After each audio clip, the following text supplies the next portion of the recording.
The Miami Heat are trying to send a very clear message. Miami is absolutely taking the heart of the Boston Celtics. One win away for the Miami Heat from the NBA Finals. Oh, should we break out the brooms? Good morning, everybody. Welcome to First Take. Hope you had a fabulous weekend. Thank you for being with us. That is Stephen A. Smith, Kendrick Perkins. I'm Molly Karam. Gentlemen, how we feeling? How we living this morning? Well, I hope y'all had a wonderful, wonderful weekend. I did. I mean, the Lakers kind of, got exposed to some degree. We'll talk about that a little bit later. But as if you remember that movie, The Campaign, with Will Ferrell and Zach Galifianakis, remember that? And he was like this, I'm bringing my brooms because it's a mess. That's what's going on in the world of basketball right now on the East Coast and the West Coast. Yeah. I mean, good Lord.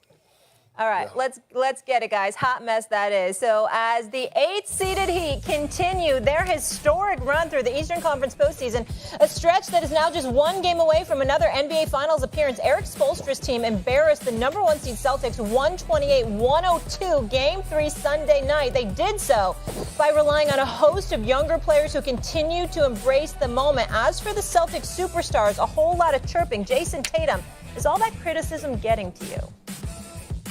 I deleted Twitter from my phone to start the playoffs, so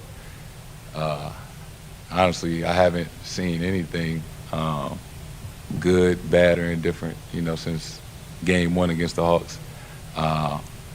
So, I'm certain after every game you win, you're the best player and the best team, and when you lose, you're not the star, and the team's not good enough. So.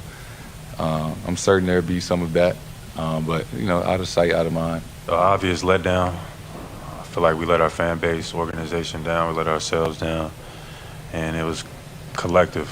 We can point fingers, but in reality, it was just embarrassing. I just didn't have him ready to play. I should have, whatever it was, whether it was the starting lineup, whether it was an adjustment, I have to get them in a better place, ready to play, and that's on me.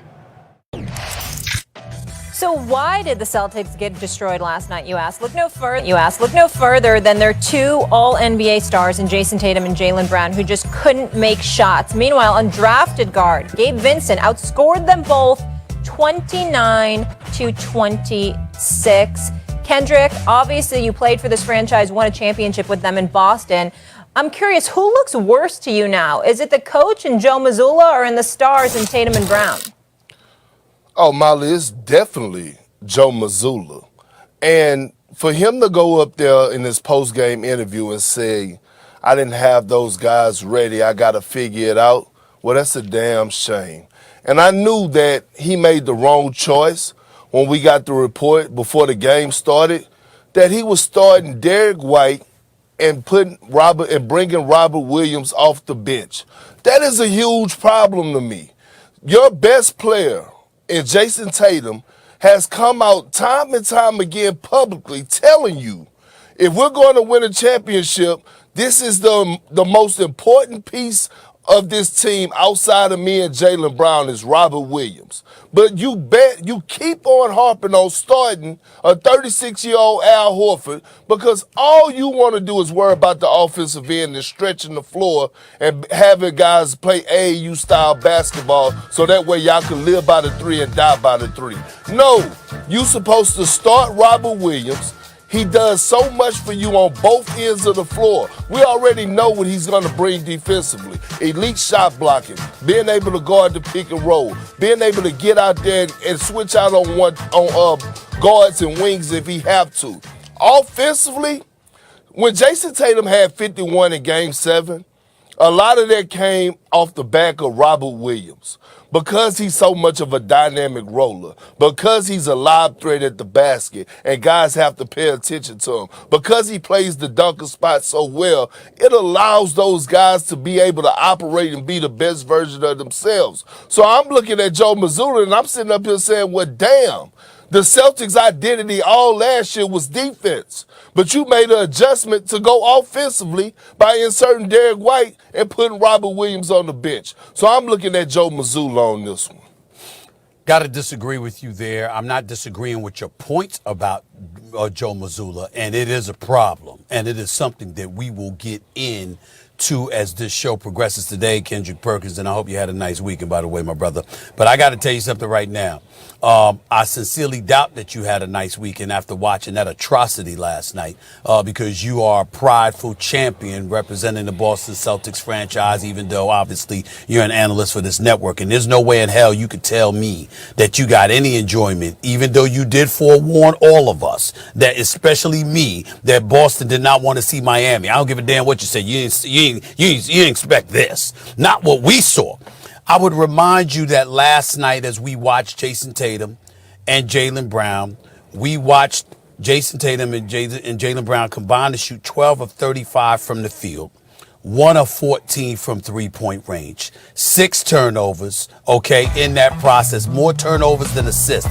In this series, they're shooting 7 for 40 from three-point range, the two of them. 7 for 40. That is 17%. And they have more turnovers than assists. That is atrocious. And I love me some Jason Tatum and Jaylen Brown. And I believe both are stars. And it's hard to imagine how you can transfer from dropping 51 in a closeout Game 7 against the Philadelphia 76ers to this mess that we've witnessed in this series. It's an indictment against the Philadelphia 76ers, no doubt about it. It's an indictment against Embiid and Harden, okay, which is something we'll get into another time. But it is now, you look at giving credit to the Miami Heat, and of course they deserve it. But on their worst day, meaning Boston's worst day, I never expected this for Jason Tatum and Jaylen Brown to look helpless. We haven't seen that. We've seen them defeated. We've seen them beat. We haven't seen them look helpless. And more importantly, I don't think there has ever been a time where I've seen the Boston Celtics and I felt they got their hearts snatched out their chest. The only thing that I can think of in my years of watching the NBA where I've seen something tantamount to this. If you remember, Kendrick Perkins, I think it was I'm trying to remember which year it was, but the Lakers ran the San Antonio Spurs out of California. Mm-hmm. And Tim Duncan sat there depressed, looking like he was crying. And Popovich was sitting next to him, tapping him on his knee. It's going to be all right. It's going to be all right.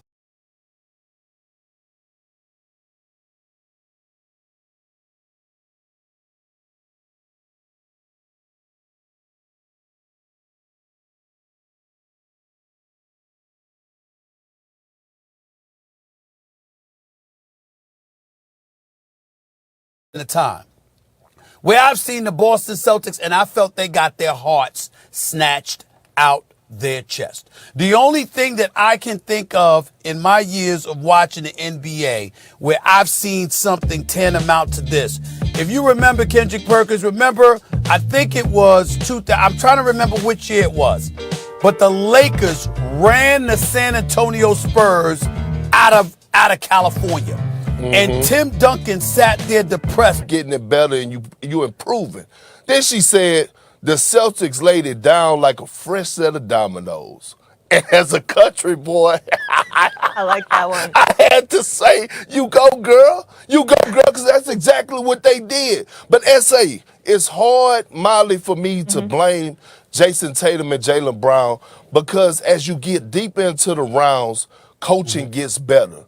And what we're watching, even when you look at the Nuggets in their player movement, in their ball movement, in the way that they're handling the Lakers right now and how difficult every shot is for the Lakers. Look at the Heat.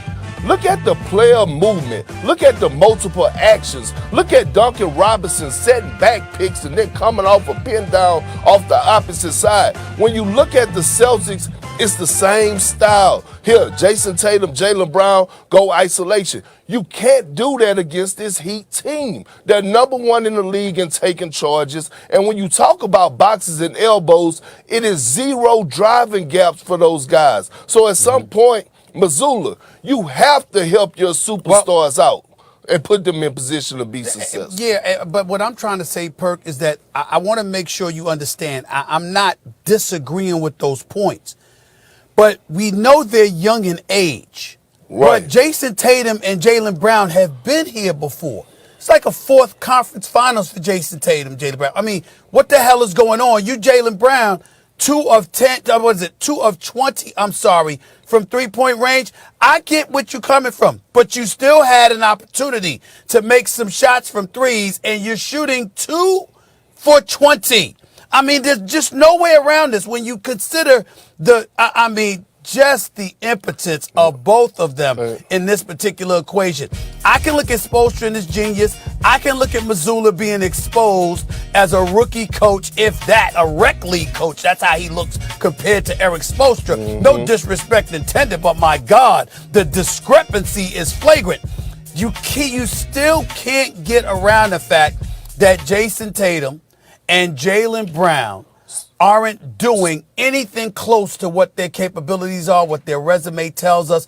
And more importantly, it's one thing to lose. The Lakers lost. The Lakers lost to a better team. Boston has better talent. You got a guy like Gabe Vincent who's outscoring Jason Tatum and Jaylen Brown combined. The brother's undrafted. He's outscoring them combined. On their worst day, we did not expect them to look this bad. And sometimes that ain't about coaching. That's about you. I'm not absolving Mazzulla. I get it. But I'm saying at some point in the game of basketball, unlike football, offense, defense, special teams, and you're sitting there and there's so much you can do. You can't help it because you need so many other guys. In the sport of basketball, if 2 guys show up, Molly, if 2 guys show up, Perk, guess what? Even when you lose, even when you outclassed, it don't look like what we saw yesterday. Yeah.